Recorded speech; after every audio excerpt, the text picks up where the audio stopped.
ಕನ್ನಡ ಸಿನಿಮಾಗಳಲ್ಲಿ ನಮ್ಮ ಮಣ್ಣಿನ ಕಥೆಗಳನ್ನು ದೊಡ್ಡ ಪರದೆಗೆ ತರುವ ಪ್ರಯತ್ನಗಳು ಯಾವಾಗಲೂ ವಿಶೇಷ.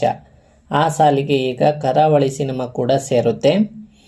ಗುರುದತ್ತ ಗಾಣಿಗ ನಿರ್ದೇಶನದ ಪ್ರಜ್ವಲ್ ದೇವರಾಜ್, ರಾಜ್ ಬಿ ಶೆಟ್ಟಿ, ಸುಸ್ಮಿತಾ ಭಟ್ ಅವರು ಮುಖ್ಯ ಪಾತ್ರದಲ್ಲಿ ಕಾಣಿಸಿಕೊಂಡಿರುವ ಕರಾವಳಿ ಸಿನಿಮಾದ ಟ್ರೈಲರ್ ನೋಡಿದೆ. ಟ್ರೈಲರ್ ಹೇಗಿದೆ ಎನ್ನುವುದನ್ನು ಈ ವಿಡಿಯೋದಲ್ಲಿ ತಿಳಿಸ್ಕೊಡ್ತೇನೆ. ವಿಡಿಯೋ ಕೊನೆವರೆಗೂ ನೋಡಿ.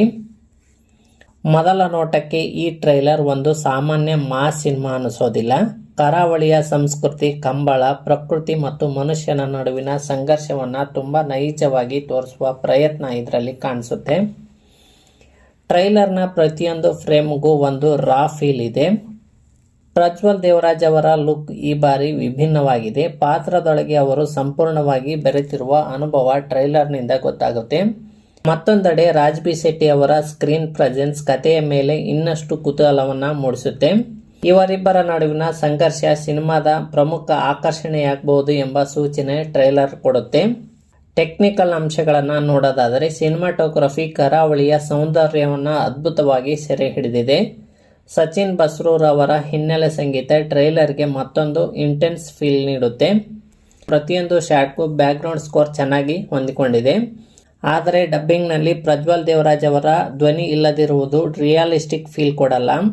ಮೂಲ ಧ್ವನಿಯ ಭಾವನಾತ್ಮಕ ಪರಿಣಾಮ ಕಡಿಮೆಯಾಗಿದೆ. ಯಾವಾಗಲೂ ಪ್ರಜ್ವಲ್ ದೇವರಾಜ್ ಅವರ ಸಿನಿಮಾಗಳು ಫ್ಲಾಪ್ ಆಗ್ತಾ ಇದ್ವು. ಆದರೆ ಕರಾವಳಿ ಸಿನಿಮಾ ಪ್ರಜ್ವಲ್ ದೇವರಾಜ್ ಅವರ ಸಿನಿಮಾ ಜರ್ನಿಯನ್ನು ಇನ್ನಷ್ಟು ಎತ್ತರಕ್ಕೆ ತೆಗೆದುಕೊಂಡು ಹೋಗುತ್ತೆ ಅಂತ ಅನಿಸುತ್ತೆ. ಒಟ್ಟಿನಲ್ಲಿ ಕರಾವಳಿ ಟ್ರೈಲರ್ ಒಂದು ರಾ, ಇಂಟೆನ್ಸ್ ಮತ್ತು ನಮ್ಮ ನೆಲದ ಕಥೆಯನ್ನು ಹೇಳುವ ಭರವಸೆಯ ಚಿತ್ರ ಎಂಬ ಭಾವನೆ ಮೂಡಿಸುತ್ತೆ. ಕತೆ ಮತ್ತು ನಿರೂಪಣೆ ಟ್ರೈಲರ್ ತೋರಿಸಿದ ಮಟ್ಟವನ್ನು ಉಳಿಸಿಕೊಂಡರೆ ಇದು ಈ ವರ್ಷದ ಗಮನ ಸೆಳೆಯುವ ಕನ್ನಡ ಸಿನಿಮಾಗಳಲ್ಲಿ ಒಂದಾಗುವ ಸಾಧ್ಯತೆ ಇದೆ.